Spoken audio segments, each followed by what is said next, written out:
bonjour, je suis ravie de vous retrouver. Écho de Paris, on est ensemble pendant pratiquement une heure, moins d'une heure.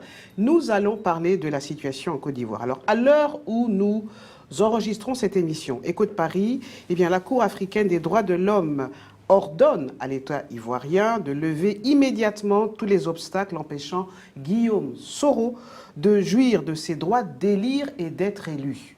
À l'heure où cette émission est enregistrée, eh bien, Guillaume Soro est à Paris. Il a tenu une conférence de presse au cours de laquelle, je résume, sans lui, pas de présidentielle. Si Ouattara continue, ben, il n'y aura pas d'élection présidentielle. Donc, je résume ce qu'il a dit. Le Conseil constitutionnel a décidé que Alassane Dramane Ouattara, Henri Konan Bédié, Kadio Konan Bertin, Pascal Affi-N'Guessan seraient les seuls candidats donc, pour cette élection présidentielle qui va se tenir le 31 octobre, n'est-ce pas? Bonjour Marie-Paul Babli. Bonjour. Bonjour Clément Seilly. Bonjour. Merci d'être là. Alors, je vais vous présenter très rapidement. Marie-Paul Babli, vous êtes juriste, oui, directrice juridique, vous êtes enseignante en droit, conférencière, et vous êtes une femme très engagée sur les questions de femmes, de droit également. Cela s'entend. Clément Seilly, merci d'être là. Vous êtes, vous également, engagé. Vous militez pour une Côte d'Ivoire unie et prospère. Alors, en ce moment, ce n'est pas le cas. On est là pour en débattre. Et vous êtes surtout président, fondateur de l'ONG Désir de paix et d'avenir en Côte d'Ivoire. DPA Côte d'Ivoire, c'est bien ça. C'est ça. Alors, qu'est-ce que ça vous inspire justement, cette décision du Conseil constitutionnel de ne désigner qu'ils sont 4 candidats seulement sur les 44 ça fait des mécontents déjà. Et puis les poids lourds de la politique ivoirienne, je ne les citerai pas, ils ne sont pas là. Mais ça va quand même, il va y avoir du mouvement en Côte d'Ivoire. Marie-Paul Babli. Merci de me céder la parole en premier. Évidemment, c'est vrai que lorsque la décision devait être rendue du Conseil constitutionnel le 16, elle a été anticipée le 14, à la surprise. Il y avait une fuite de quelqu'un qu'on ne connaît pas, qui se nomme sur les réseaux sociaux Chris Yapi, qui avait annoncé, qui avait déjà annoncé les 4 candidats. Chris Yapi. Voilà, qui avait déjà annoncé les 4 candidats, et donc on le savait. Après, la question était de savoir si c'était vraiment vrai ou pas. Et ça s'est avéré vrai. Ça s'est avéré vrai. Sur 40, oui, c'est ça, une quarantaine de candidats écartés. Bon, certains avec raison, il y a des chèques, en bois et tout ça, mais pour revenir plus sérieusement, certains ont été écartés avec, évidemment, la Cour constitutionnelle a essayé de justifier sa décision. Le professeur Mamadou Koulibaly, qui investit en Côte d'Ivoire dans la politique depuis belle lurette, qui a quand même... c'est quand même étonnant qu'il a été écarté. Des anciens ministres écartés, Mabou Touakeuse, enfin, et tout ça, le président, l'ex-président de la République de Côte d'Ivoire a été écarté sur des prétextes que... On parlait duquel voilà, Laurent Gbagbo, évidemment, il a pris 20 ans en Côte d'Ivoire. On a dit que ce n'est pas lui qui avait signé, puisqu'il a été représenté par M. Ognien de EDS. Et bien entendu, on dit qu'il est membre du Conseil constitutionnel. Et il n'a pas... Normalement, c'est 6 mois avant, tu dois remettre ta démission. Donc, ce sont ces 3 raisons. Peut-être on en reviendra plus tard, parce que quelqu'un qui est membre du Conseil constitutionnel de son pays, qui n'a pas de passeport, on pourra toujours en débattre. Mais en l'occurrence, ce qui est choquant, il en reste 4. Oui. Monsieur Alassane Ouattara, évidemment. Où il y a eu vraiment... en Côte d'Ivoire, il y a eu même des rigolades où tout le monde a considérant que, en se moquant en fait du droit. Et donc pour une juriste comme moi, j'ai très très mal au cœur, parce que notre fonction est complètement remise en cause, parce qu'elle devient et de dire le droit et de faire respecter le droit. Effectivement, elle devient complètement partiale et non plus neutre, et elle devient très politisée. Monsieur Henri Konan Bédié, où on dit qu'il n'a pas donné sa démission du Conseil constitutionnel, mais comme il n'avait pas participé depuis 2004, donc ça valide sa candidature. Monsieur Affi-N'Guessan, qui est censé représenter le FPI, qui est scindé en 2, et Monsieur Kakabé, qui a été très complaisant depuis quelque temps avec le régime. Donc en fait, le Chris Yapi avait dit, voilà la liste que la présidence a donnée au Conseil constitutionnel. Et c'est là où l'enjeu. Parce qu'on a l'impression que c'est M. Ouattara qui a choisi ses opposants. Et là, on devrait s'interpeller. Ben, ce n'est pas étonnant. Dans beaucoup de pays africains, souvent, ce sont les présidents, candidats qui choisissent plus ou moins leur Mais c'est leur triste. candidat. Oui. Ce n'est pas étonnant, mais c'est triste. Alors, moi, ce qui est quand même, moi, je dirais pas triste, mais ce qui est, et c'est pour ça que c'est assez, comment dire, la Côte d'Ivoire, depuis des années, nous a habitués à nous faire vivre, à nous faire battre le cœur, hein, n'est-ce pas? Je pourrais parler comme ça. C'est quand même que Henri Konan Bédié, lui, déclare qu'il est candidat, alors que quand même, c'est un patriarche. Bon, un patriarche... Est-ce que c'est parce que Alassane Dramane Ouattara a dit, alors qu'il ne devait pas, je suis candidat, qu'il persiste et qu'il signe, qu'Henri Konan Bédié, piqué, se disent, mais si lui il le fait, pourquoi pas moi? Je ne peux pas parler à la place du PDCI et de M. Henri Konan Bédié. Je sais une chose. Je sais une chose, c'est que tout simplement, M. Ouattara, le 5 mars, avait dit qu'il ne se présentait pas. Ouais. Le 6 août, revient sur sa décision. Avait dit même devant des journalistes que si les anciens se présentent, moi aussi je me présenterai. Mais pour l'instant, il a dit, je me présente parce que celui que j'avais présenté est décédé, pour des circonstances exceptionnelles. Je n'ai jamais vu à quel moment on parle de circonstances exceptionnelles pour revenir sur sa décision. Mais le cas Alassane Ouattara fera figure d'école sur l'un des présidents qui a eu la pathologie de changer d'avis toutes les minutes aux yeux du monde entier. Au moins tout le monde sait ce qu'il est. Voilà, c'est pas le seul en Afrique. Mais lui, en fait, il a une très bonne particularité, c'est de vouloir toujours légitimer ses actions même illicites. Donc, par conséquent, au moins là, tout le monde saura qui il est vraiment. Ensuite, il y a monsieur le président Bédié qui se présente. J'aurais préféré, personnellement, ça c'est Marie-Paul Babi, parce qu'au PDCI, il y a aussi une bonne génération, une jeune génération. Il dit qu'il est le candidat des jeunes. C'est ce qu'il a dit sur France 24, excusez-moi, sur un média, qu'il est le candidat des jeunes. Mais j'ai un peu l'impression que les gens se sont dit qu'on va le mettre parce que c'est le seul qui pourrait faire contrepoids contre M. Alassane Ouattara. Donc il se présente. Aujourd'hui, moi, la question que je souhaiterais savoir, à l'instant T, c'est de savoir maintenant, est-ce que M. Bédié va rester candidat devant toute cette forfaiture qui est en train de se passer? Alors, Clément Seyi, oui. Qu'est-ce que vous répondez à Marie-Paul Babli ou en tout cas à ce qui est en train de se passer actuellement en Côte d'Ivoire? Alors, merci bien, merci. Déjà, il faut dire que sur 44 candidats, il n'y a eu que 4. Effectivement, on a tous eu cette liste de candidats retenus qui avait déjà circulé. Voilà. Et parmi, elle a cité le professeur Madou Koulibaly. Moi, je citerai peut-être un jeune de la nouvelle génération qui avait son mouvement qu'on appelait 1000 volontaires, qui avait réuni tous ses parrainages et malheureusement qui n'a pas été retenu. Mais lui, par contre, il a fait un recours parce qu'il y a eu 3 erreurs que je vais vous signaler. Il a fait un recours auprès de quoi? Du Conseil constitutionnel? Oui. Pourquoi? Parce qu'il y a eu 3 erreurs. La première, c'est que lui, il a déposé sa candidature le 31 août. Et alors, le président du Conseil, lorsqu'il faisait sa déclaration, il a annoncé qu'il a déposé sa candidature le 27 août. Certainement, ils se sont trompés de candidat, c'est possible. Deuxième erreur, alors, il s'appelle Guibré Serge, aimé, bon, avec un autre nom, mais ils ont donné son nom sans donner son prénom Serge. Voilà, ils n'ont pas donné son nom exact. Oui. Certainement, ils se sont encore trompés de candidat, c'est possible, ça peut arriver. Donc, et le troisième, excusez-moi, le troisième, c'est que, alors, on dit qu'il n'a pas rempli le nombre de parrainages. Mais nous tous, on a assisté.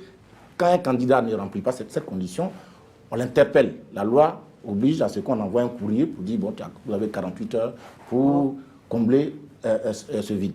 Mais M. Guibré n'a pas reçu. Et donc, ça fait les 3 erreurs. Pourquoi vous parlez de lui? Parce qu'il a quoi de spécial? Non, je ne veux pas de lui, parce que lui, je sais qu'il a fait un recours. Voilà, il a fait un recours pour dire que c'est vraiment, c'est plus qu'étonnant. Sur 44, on ne retient 4 seulement. Et presque la plupart de ceux qu'on a retenus, c'est des gens qui n'avaient pas rempli leur nombre de parrainages. Alors que quelqu'un qui va payer ses 50 millions, je ne crois pas qu'il parte avec 9 régions ou bien 10 régions. C'est qu'il a rempli ses conditions. Donc ça, c'est vraiment compliqué, alors, vraiment difficile.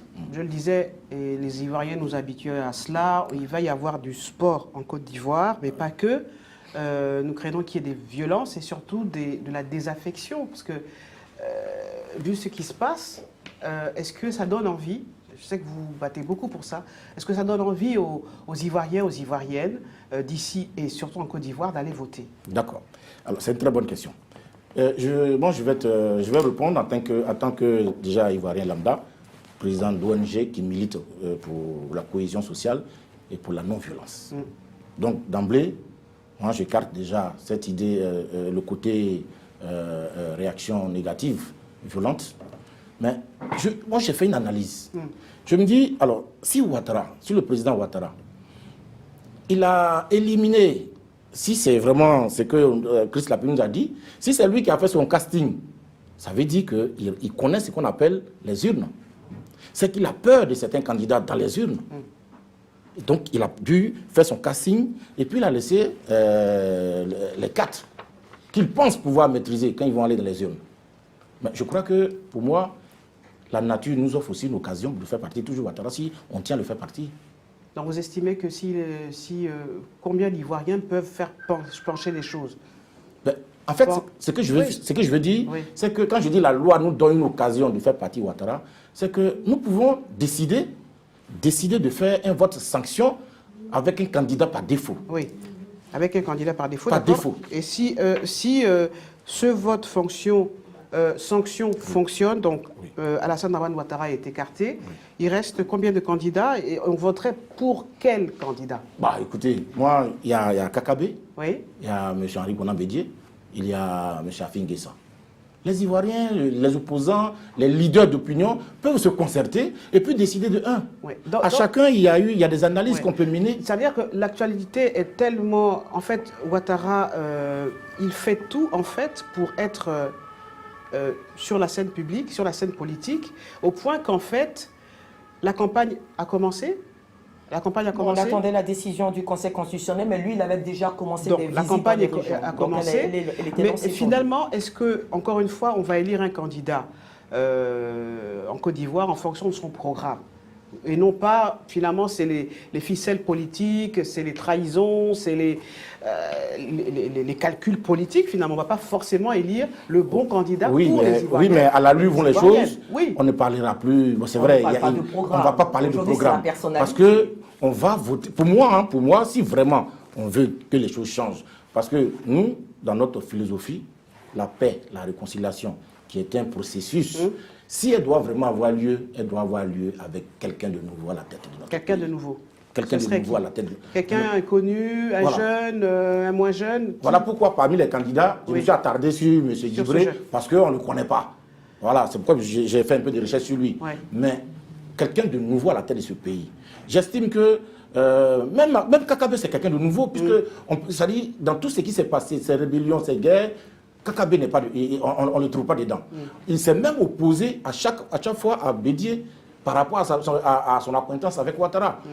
Il peut être quelqu'un de nouveau, mais je ne dis pas que c'est lui qu'il faut choisir. Il a aussi cet art que tout le monde, que chacun peut déceler. Mais je dis, les leaders d'opinion en Côte d'Ivoire, qu'ils se réunissent et puis donner un mot d'ordre clair, précis sur un candidat par défaut. Qui va donner ce mot d'ordre?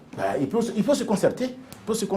Ça aussi, c'est la force. S'ils n'ont pas cette façon, s'ils n'ont pas ce pouvoir de se concerter, de décider quelque chose, donc ils laissent Ouattara parti gagner ces élections. Alors, est-ce que vous pensez que Bédié, Gbagbo et Soro, Guillaume, pourraient s'unir contre Ouattara?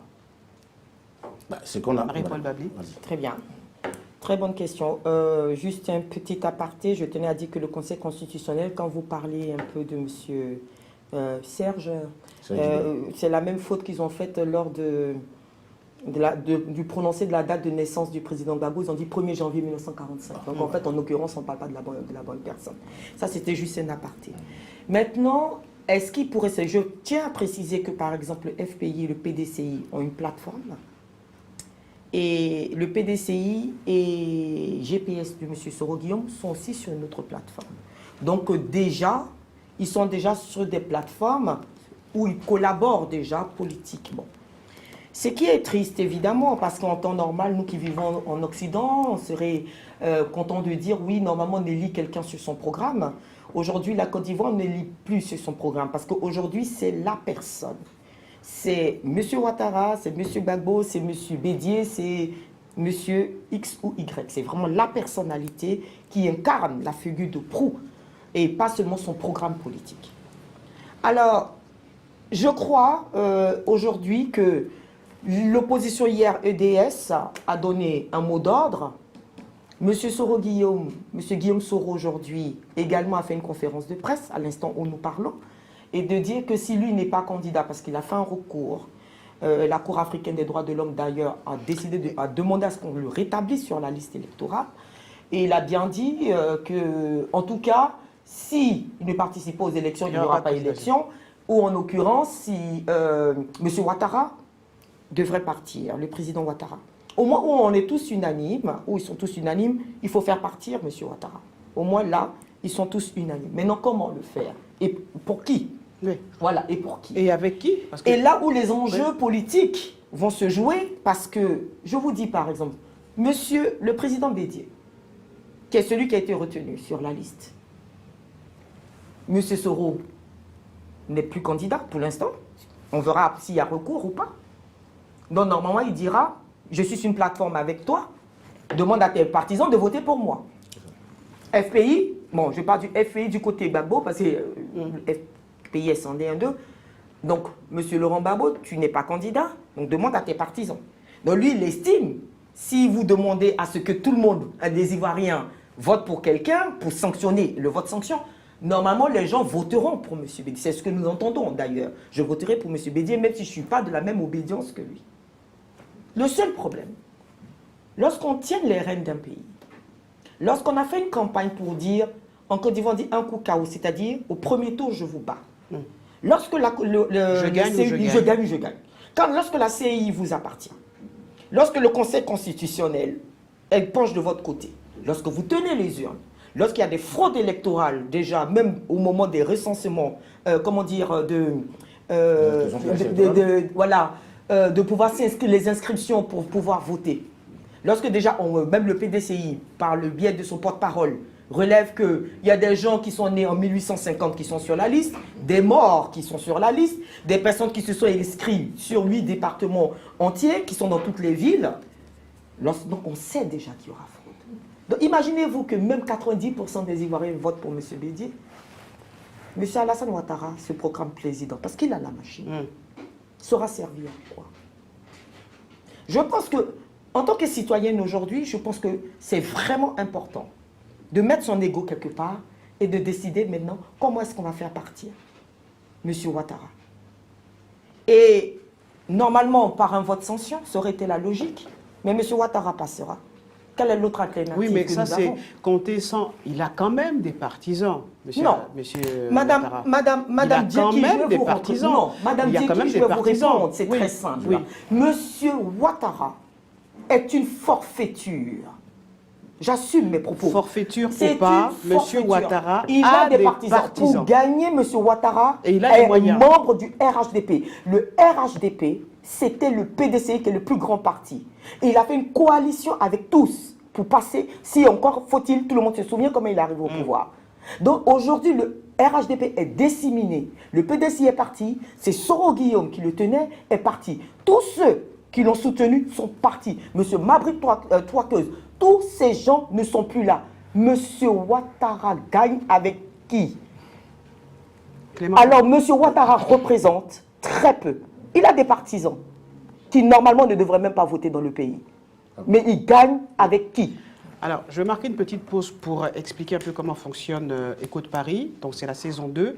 Vous pouvez participer en utilisant votre téléphone portable. Vous vous filmez à l'horizontale, Écho de Paris, et vous nous dites justement si vous êtes partisan de Alassane Dramane Ouattara ou qu'est-ce que vous pensez de la situation actuelle en Côte d'Ivoire. Hein. Vous nous écrivez, le téléphone sera affiché dans cette émission et surtout, n'hésitez pas justement à donner votre point de vue. Clément Seyi. Oui, alors, j'ai écouté la sœur, mais ce sont ses opinions. Hein. Oui. Voilà. Alors, nous disons que depuis 1990, la Côte d'Ivoire, les Ivoiriens ont essayé certains systèmes pour pouvoir voter. On a essayé, mais pas pour voter, c'est-à-dire dans notre politique, dans notre démocratie, on a essayé les marches, on a essayé les protestations, on a même essayé les armes à plusieurs reprises, en 99. Le sang a coulé, beaucoup de sang a coulé, beaucoup de blessures. Vous comprenez? Oui. Alors, la seule technique, la seule stratégie qui n'a pas encore été essayée en Côte d'Ivoire, c'est la stratégie du vote. Je vous dis pourquoi. Depuis 1990 jusqu'aux dernières élections en 1995, les Ivoiriens n'ont jamais dépassé 3 millions de votants. Pendant ce temps, la population est galopante. Bien sûr. Même le Ghana voisin, qui a presque la même population que nous, au moment où le Ghana avait 28, nous on avait 25 millions de population. Mais le Ghana, dans leur dernière élection, ils étaient 15 millions inscrits sur la liste électorale. Là où la Côte d'Ivoire faisait 6 millions 300. Alors qu'est-ce qui explique justement que cette question de les listes électorales, des gens qui veulent voter, des morts qui ressuscitent, enfin...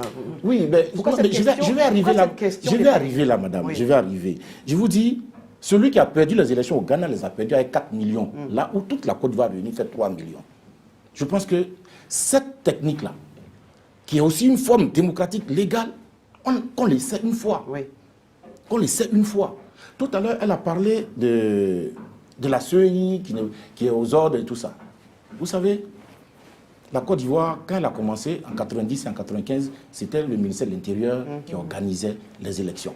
Et même dans les grandes démocraties, c'est le ministère de l'Intérieur qui organise. Oui. Nous, opposants, on dit non, on ne fait pas confiance au ministère. Parce que très souvent, notre président, il est candidat à sa propre succession. Donc, le ministre qui l'a nommé ne va pas diriger les élections, on n'a qu'à mettre une commission. Alors, en 2000, ils ont mis la première commission pour surveiller le référendum. Et après ça, ils ont créé une autre commission où il y avait, je crois, Eugène Bué pour surveiller, pour organiser l'élection de 2000. Mais le résultat de cette élection de 2000, là, il y a eu crise post-électorale, il y a eu charnier. Il y a eu 300 morts et plus. En 2001, ils ont créé la CEI, qui a organisé sa toute première élection présidentielle en 2010. Le résultat de cette CEI encore, crise post-électorale. 3000 morts, des charniers. Écoutez. Donc vous estimez que la solution, c'est que chaque citoyen ivoirien aille voter en son âme et conscience. Que tout le monde parte voter. Oui. C'est-à-dire, en fait, nous, on ne se fait pas confiance.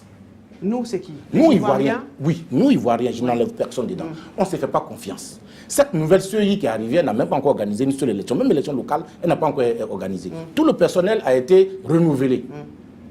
On peut au moins lui accorder un bénéfice du doute. Mais on doute d'elle, on dit elle est aux ordres. Tout de suite, elle est aux ordres. Elle est aux ordres. Alors, si on continue comme ça, il n'y a pas un extraterrestre qui viendra d'ailleurs pour venir diriger notre CEI. C'est toujours entre nous, Ivoiriens. Mais l'Ivoirien qui va diriger là, il aura toujours une acquaintance religieuse, régionale, ethnique, professionnelle avec celui qui est au pouvoir. Oui. Donc toujours on va douter. Toujours on va douter. Il y a aussi le fait que souvent le vote... il est ethnique, on vote pour tel ou tel intérêt. Pourquoi tu as voté telle personne? On sait que les Ivoiriens, c'est des gens, voilà, ils ont envie de s'exprimer, ils s'expriment très fort. Et est-ce que ça passe pas par aussi une éducation pour que chaque Ivoirien comprenne que le voter pour quelqu'un, c'est un choix personnel, individuel, et qu'on a le droit de voter en son âme et conscience, tout seul, en fait. Quand on s'enferme là pour voter, on est seul. Si, mais effectivement, c'est ce que fait mon ONG. Justement, comment vous faites pour sensibiliser les Ivoiriens, justement, au vote et à respecter, justement, le processus électoral et surtout aller voter? Oui, déjà, nous, notre rôle, c'est d'agir en amont des élections. Oui. C'est-à-dire, nous sensibilisons, nous préparons les Ivoiriens. Oui, depuis le Covid, je suis pas allé. Sinon, chaque année, j'y vais au minimum 4 fois. Oui. Je fais des conférences, je passe à la télé, je passe dans les radios. En tout cas, je fais mon maximum pour sensibiliser. Et on avait prévu une caravane qu'on a dénommée la caravane de l'espoir, et qui devait signaler toute la Côte d'Ivoire pour instruire les Ivoiriens à la Voilà. culture. Et ça ne s'est pas fait Mais oui, par manque de moyens. Par manque de moyens. Par manque de moyens financiers. Alors, Si je peux dire quelque chose, si vous me oui, permettez. avant cela, Marie-Paul Babli, j'aimerais qu'on écoute un homme, vous l'avez suivi, qui est lui spécialiste de la France, n'est-ce pas, et qui estime que Laurent Gbagbo, on va résumer un peu ce qu'il dit, fait peur à la classe politique ivoirienne tout entière. On regarde. Voilà. Donc, c'est de dire qu'il nous fait le remake de 2010-2011, M. Henri Konan Bédier, à savoir que cette fois-ci, il laisse entendre aux Ivoiriens que non, c'est mon tour. Mais non, monsieur, vous avez 85-86 ans, et encore, il faudrait vérifier, parce que ça, c'est né vert. Donc, né vert, ça veut dire que les choses sont claires. Hein. Bon, j'explique rapidement. La Côte d'Ivoire acquiert son indépendance en 1960. Les enfants de militaires, moi je suis un enfant de militaire. Vous voyez, mon père a fait l'Indochine et l'Algérie. Voilà. Bon, c'est pour ça que je suis très à l'aise vis-à-vis des Français là. S'ils font les malins, je dis, vous êtes des enfants, des petits enfants de collabos, donc fermez-la, cachez-vous. Voilà, parce que ce sont les Africains qui vous ont libérés. Bon, enfin. Donc ce que je veux dire, c'est que les enfants de militaires, de manière générale, ce sont eux, hein, ceux qui sont dans les grandes villes, hein, notamment à Abidjan, dans les grandes communes là, qui ont des dates de naissance réelles. Hein, voilà. Et puis à l'époque comme ça, là, c'est né vert. Donc né vert, ça veut dire quand on dit qu'il a 85, 86, ça se trouve bien qu'il a 90 ans, au moins. Voilà, il faut qu'on soit d'accord. Bon, et puis M. Ouattara, 78 ans, non, c'est beaucoup plus que ça. Donc, en gros, c'est de dire quoi? C'est de dire que ces gens-là sont des grabataires et qui font n'importe quoi, qui sacrifient toute une jeunesse, tout un pays, tout un peuple. C'est très grave.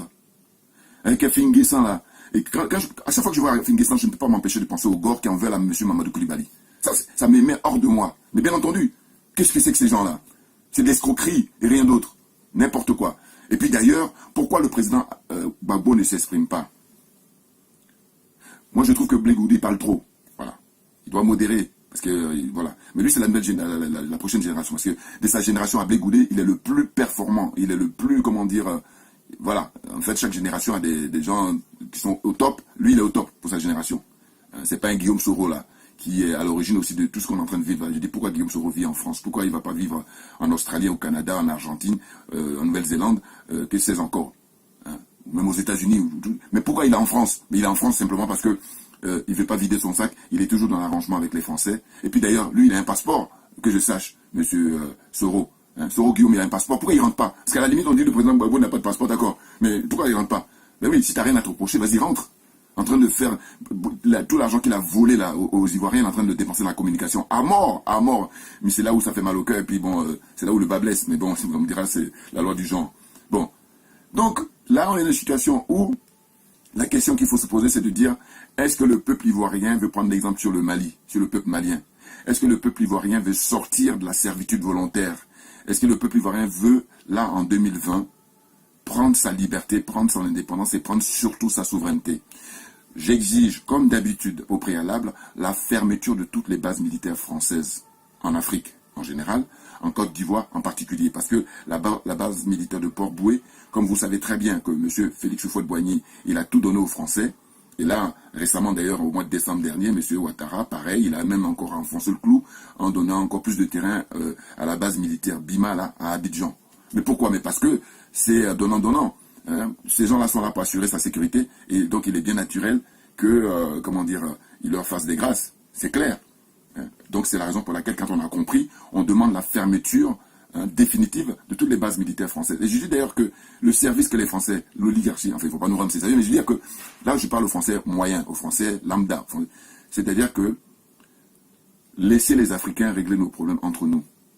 Mais vous ne pouvez pas. Donc on est dans un paradoxe comme ça, dans un mensonge, dans une escroquerie, où d'un côté vous dites que les Africains sont pas dans l'histoire, mais en même temps vous ne les lâchez pas. Lâchez-nous. Marie-Paul Babli, vous souhaitez réagir? Oui. Déjà, ce que dit ce monsieur. Ce monsieur, il dit beaucoup de choses sur notre situation et on pourrait faire plus. Il a des choses à dire. Voilà, il a énormément de choses à dire. On peut être d'accord ou pas. Je voudrais juste revenir un tout petit peu, Madame Dieki, sur ce qu'a dit Monsieur Seyi. Monsieur Seyi.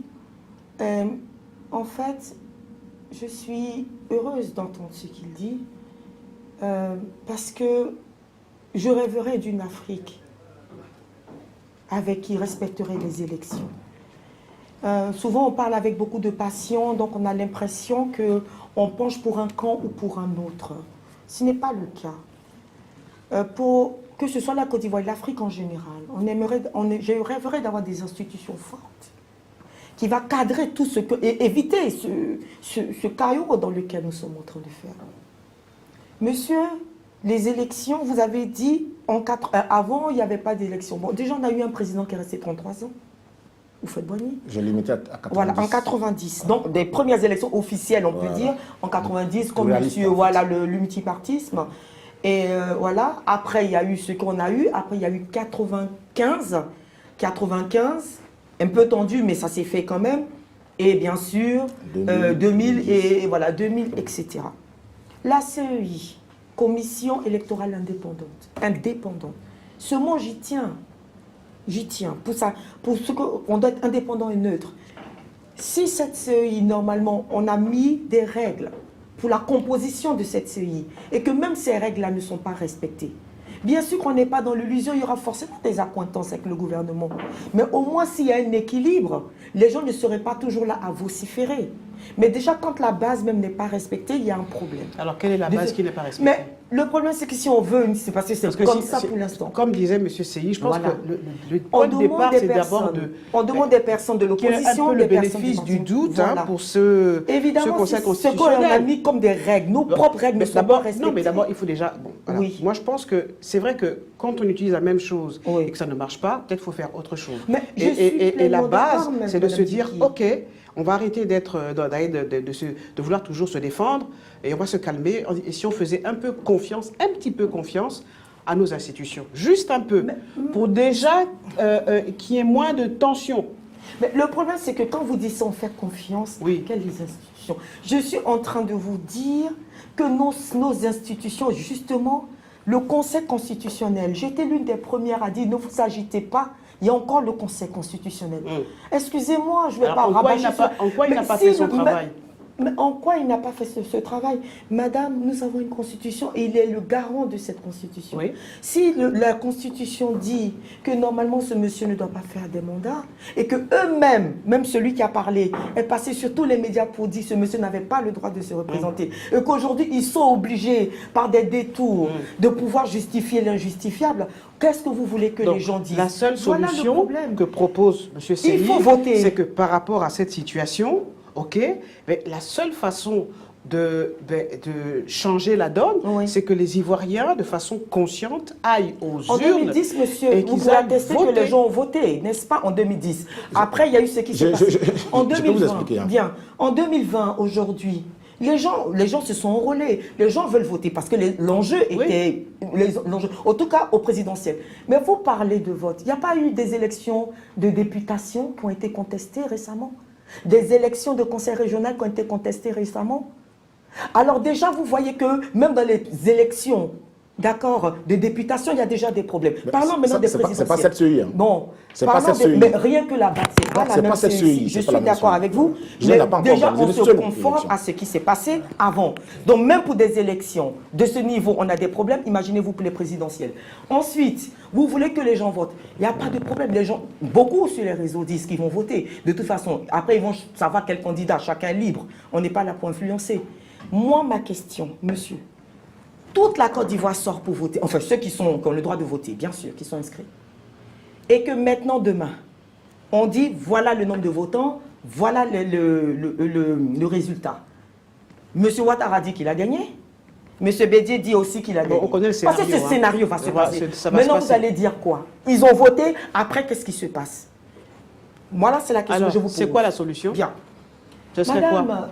Madame Dieki, excusez-moi. Non, parce que je voudrais le dire quand même devant les caméras, devant vous et moi, enfin, on se regarde. Ça fait quand même des années que les Ivoiriens ne s'entendent pas. Ça, fait c'est quand sûr, même parce des qu'il n'y a pas années. eu de réconciliation. Oui. Voilà le Ben problème voilà. de la Côte d'Ivoire, madame. Mais si un temps soit peu, chacun pouvait s'écouter. Oui, Ça commencerait par là. je suis d'accord. Mais Madame, un peuple qui est meurtri, un Oui. peuple qui est frustré, une partie, je dis bien pas tous. Oui. Vous avez dit tout à l'heure, M. Ouattara a des partisans. Évidemment qu'il a des partisans. Mais aujourd'hui, s'il y a une partie aussi de la population, après 2010, qui est toujours frustrée, qui a l'impression qu'elle, on n'a pas tenu compte de son avis, elle aussi, elle estimera que à quel moment elle pourra s'exprimer, c'est au moment des élections. Au moment des C'est élections. au moment des élections. Oui. Normalement, je dis bien normalement, ça devrait se faire par un vote sanction que vous êtes en train de prôner. Et je suis d'accord avec vous. Moi, ma seule question aujourd'hui, si on déclarait les vrais résultats, je vous dirais Amen. Aujourd'hui, le problème, c'est que Vous avez un l'incertitude... indice pour dire que tel résultat est vrai ou pas? Madame, Oui. Madame Jackie et monsieur, je ne suis pas devin, mais tout ce qui Vous l'avez s'est dit, fait vous dans êtes- le passé Marie-Paul Babli, vous me n'êtes pas montre que devin. je n'ai Moi, pas j'ai une question. confiance au système. Moi, j'ai une question. Et la France dans tout ça? Ah, la France.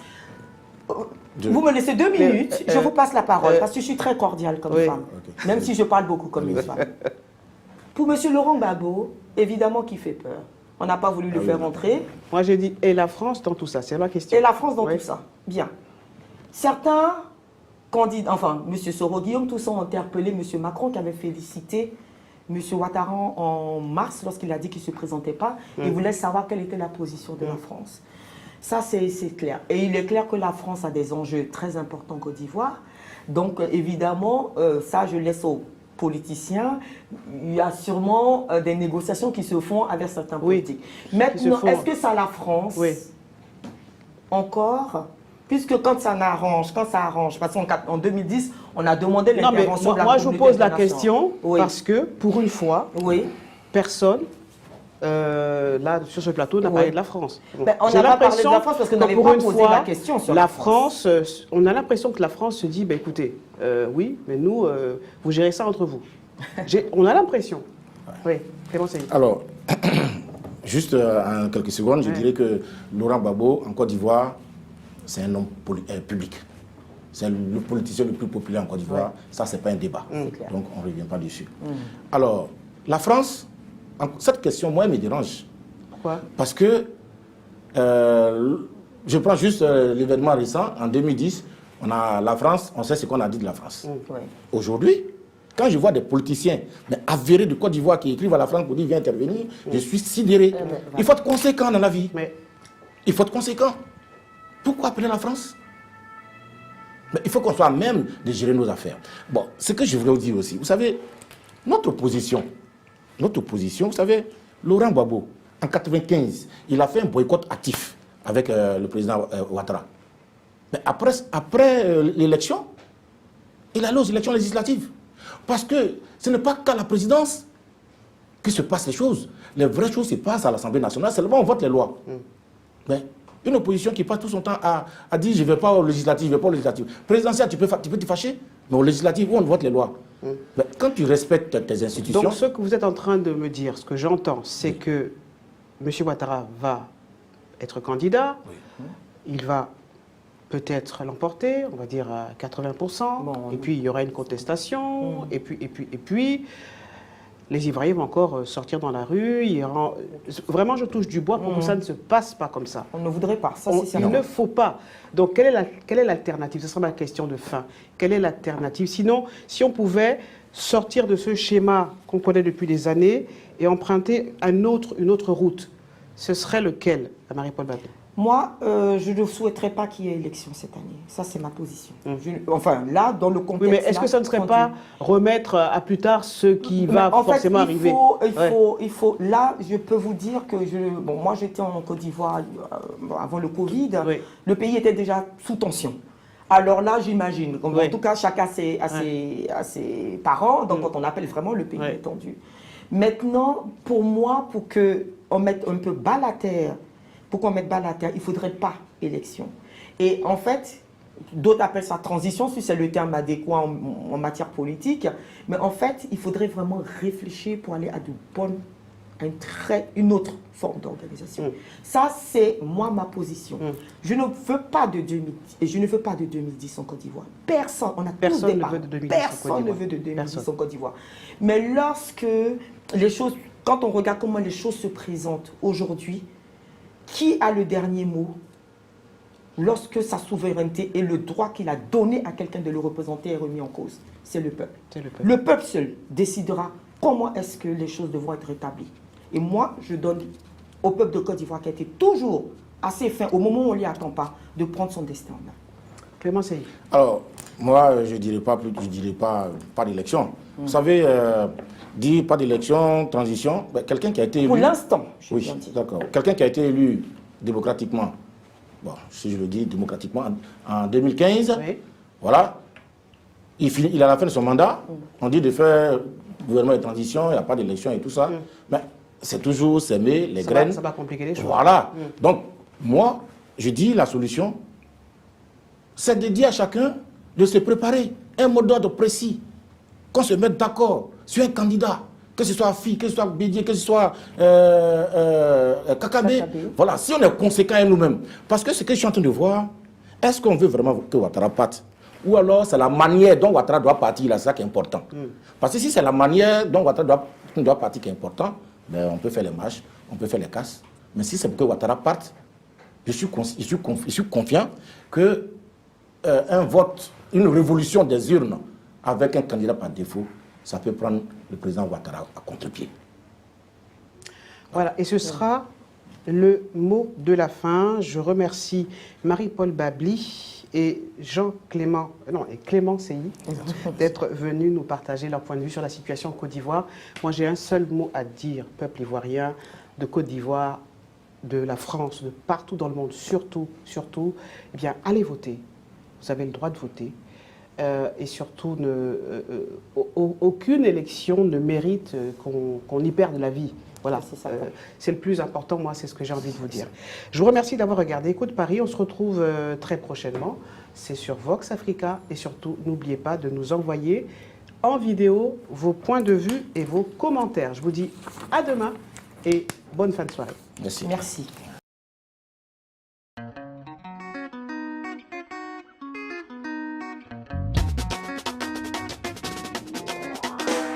Depuis que tu m'as touché là, je ne fais que remémorer la chose là.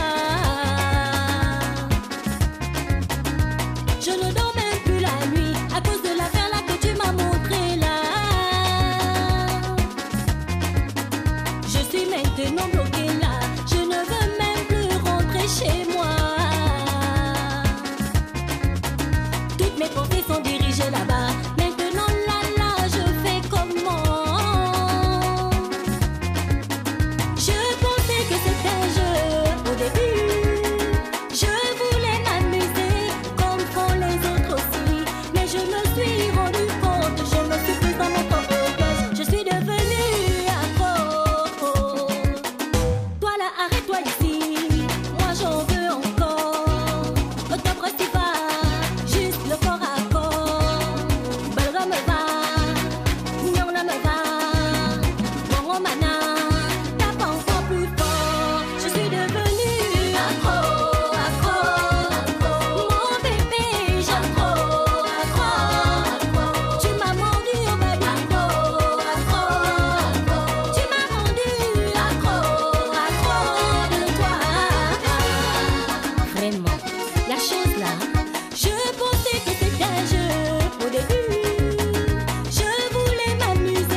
Mets-moi la dose, mets-moi la dose.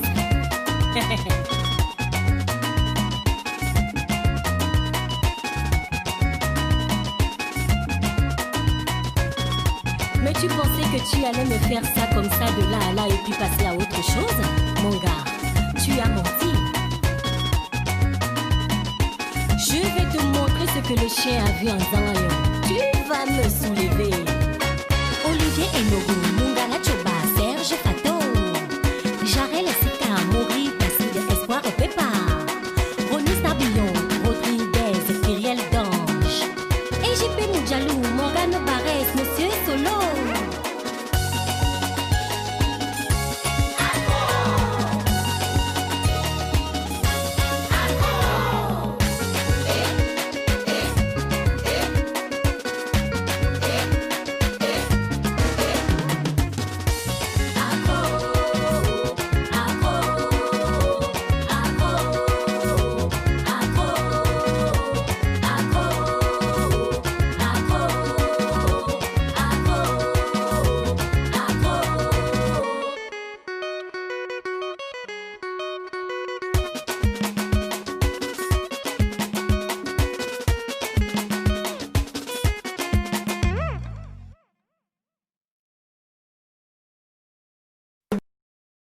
Au revoir.